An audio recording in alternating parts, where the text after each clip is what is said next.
존경하는 국민 여러분, 방금 전 10시 30분 전직 대법관, 헌법재판관, 법무부 장관, 검찰총장, 대한변협회장 등 1,004명의 전 현직 법조인 및 교수님들께서 사법부의 독립과 상권 분립의 헌법 질서를 파괴하는 민주당 이재명 범죄 세력의 만행을 규탄하는 시국선언을 대법원 앞에서 발표했습니다. 전직 대법관, 헌법재판관 그리고 교수님들까지 분연히 일어선 헌정사상 초유의 시국선언은 이재명의 의회 독재 앞에 풍잔등화의 위기에 놓인 대한민국 사법부와 민주주의의 현 주소를 보여주는 것입니다. 참담하기 이를 데 없습니다.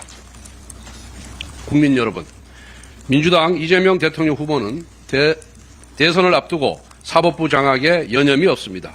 어제 민주당은 비법조인의 대법관 임명, 대법관 100명 증원 등 일부 논란의 입법을 처리하기로 했지만 대법관 30명 증원, 대법원장 특검법, 대통령 재판중지법, 허위사실 공표죄 폐지 등 대부분의 총통독재 입법은 포기하지 않았습니다.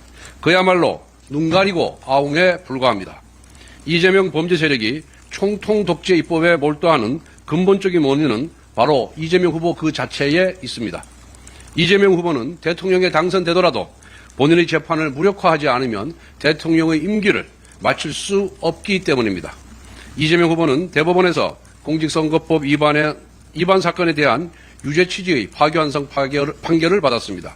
유죄 취지 파기환송은 곧 유죄 확정입니다. 1심 판결문의 논리가 대법원에서 모두 인정되었기 때문에 징역형 또는 최소한 벌금 100만 원 이상의 중형이 불가피합니다. 공직선거법 위반 사건은 쟁점이 매우 간단하기 때문에 아마 두세 달 안에 금방 결론이 날 가능성이 높습니다. 즉 이재명 후보가 대통령이 된다 하더라도 금방 유죄가 확정되어 대통령직을 박탈당하고 또다시 조기 대선을 치러야 하는 상황이 오게 됩니다. 게다가 이재명 후보는 위증교사죄 2심, 대장동, 백현동, 위례 신도시, 성남 FC 사건, 대북 불법 송금, 버카 유형 사건까지 재판이 진행 중입니다.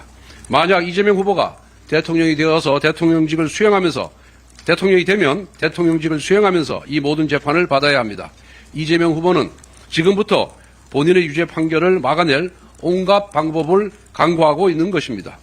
어떤 방법을 쓰더라도 임기 5년 동안 이 모든 재판을 억누르는 시도는 결국 대통령이 입법부를 통해 사법부를 억누르고 장악하는 총통 독재로 귀결될 수밖에 없습니다. 정상적인 민주주의가 작동한다면 이재명 후보는 절대로 임기를 마칠 수가 없습니다. 하지만 190석 의회 독재 권력을 장악한 이재명 후보는 대통령에 당선되면 반드시 헌정 질서를 뒤흔들어 본인의 생존을 도모할 것입니다. 우리 국민은 곧바로 물러날 대통령이냐, 사법부 파괴, 삼권 장악이냐, 조기 대선이냐, 아니면 총통 독재냐라는 끔찍한 기로에 서게 될 것입니다. 물론 이재명 범죄 세력의 반민주적인 총통 독재 시도는 강력한 국민적 저항에 부딪힐 것이고 결코 성공하지 못할 것입니다. 하지만 그에 수반되는 국가적 혼란과 사법적 불확실성은 우리 국민으로 하여금 막대한 사회적 비용을 치르게 할 것입니다. 존경하는 국민 여러분, 지난 3년간 이재명 후보는 의회 권력을 개인의 사법 리스크를 방어하는 방탄도구로 사용했습니다. 이제 이재명 후보가 대통령이 되면 입법부뿐만 아니라 행정부까지 본인의 방탄도구로 사용하고 사법부마저 장악하려 들고자 할 것입니다. 이재명 의회 독재의 유일한 제어 장치였던 대통령 제2호권이 사라지면서 대한민국의 헌법 질서는 무너지고 극심한 혼란이 우리 사회를 뒤덮을 것입니다. 이 모든 국가적 혼란을 예방할 방법은 단 하나, 이재명 후보의 낙선입니다. 국가적 소용돌이를 방지하는 유일한 길입니다.